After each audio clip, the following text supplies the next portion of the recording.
Olá, meu querido irmão, muito bem-vindo para a nossa reflexão deste domingo, 29 de junho, solenidade dos Santos Apóstolos, do martírio de São Pedro e São Paulo. Primeira leitura deste domingo, Atos 12, a libertação de Pedro da prisão. Depois a segunda leitura da segunda carta de Paulo a Timóteo, quando Paulo anuncia o seu martírio e começa a preparar também o próprio Timóteo para que possa permanecer fiel, dando o seu próprio exemplo. Combati o bom combate, terminei a corrida, guardei a fé. E o Evangelho de Mateus 16, de 13 a 19, a profissão de fé do apóstolo Pedro em Cesareia de Filipe, né? E a resposta de Jesus: Tu és Pedro, sobre esta pedra edificarei a minha igreja, e o poder do inferno não poderá vencer.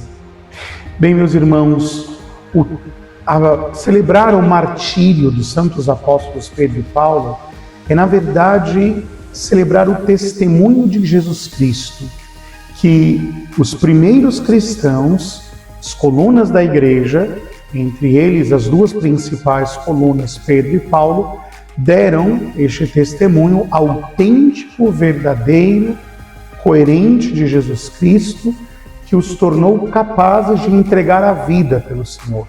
Por isso, hoje nós celebramos de maneira particular o martírio dos santos apóstolos Pedro e Paulo. Bem, primeira leitura, Pedro que é liberto pela intercessão da igreja, ou seja, a igreja assiste a Pedro com a sua intercessão, invocando a intervenção de Deus. Paulo, que escrevendo a Tito, tenta sustentar esta mesma igreja em um de seus pastores jovens, Timóteo, e Paulo, então, que incentiva Timóteo, dizendo: eu estou para ser derramado em libação, mas o Senhor me salvará para o seu reino celeste, ou seja, o testemunho de Cristo, que é penhor de ressurreição. Irmãos, o texto de Mateus 16 é um texto fundamental para nós, porque ele está ali no coração, assim, do projeto teológico de São Mateus.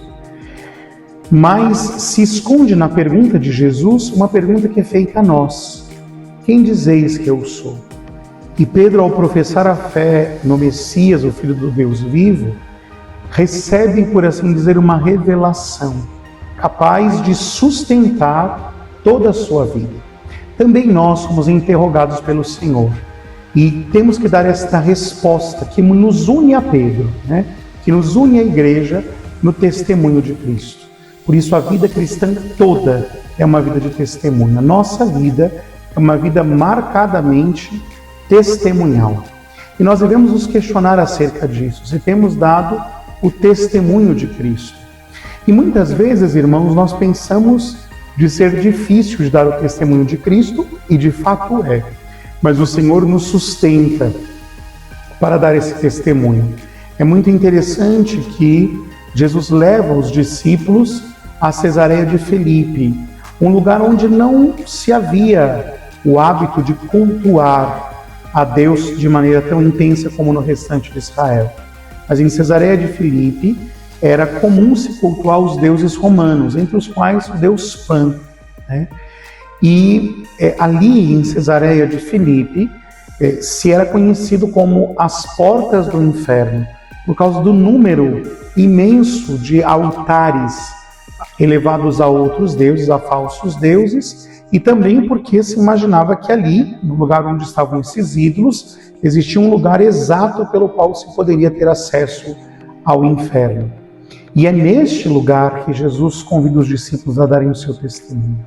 Também nós, meus irmãos, somos chamados a testemunhar a Jesus Cristo em comunhão com a igreja, né, sobre o testemunho dos santos apóstolos, mas na vida, nos locais onde tantas vezes nós imaginamos não ser possível testemunhar a Jesus, Jesus nos convida a testemunhar diante das portas do inferno.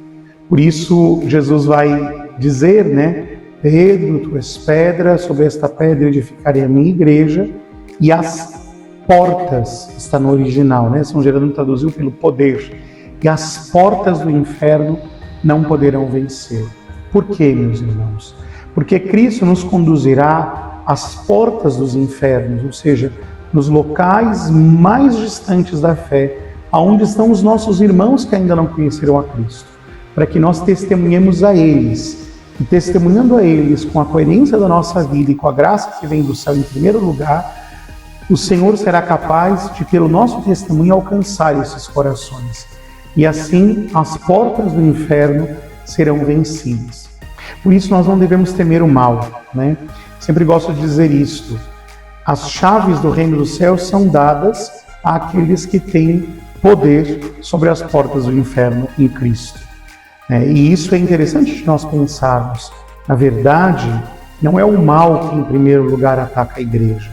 Porque porta não é instrumento de ataque. Porta é instrumento de defesa. É a igreja que, no testemunho de Cristo, ataca o inferno, arrancando dos infernos aqueles que não conhecem a Cristo.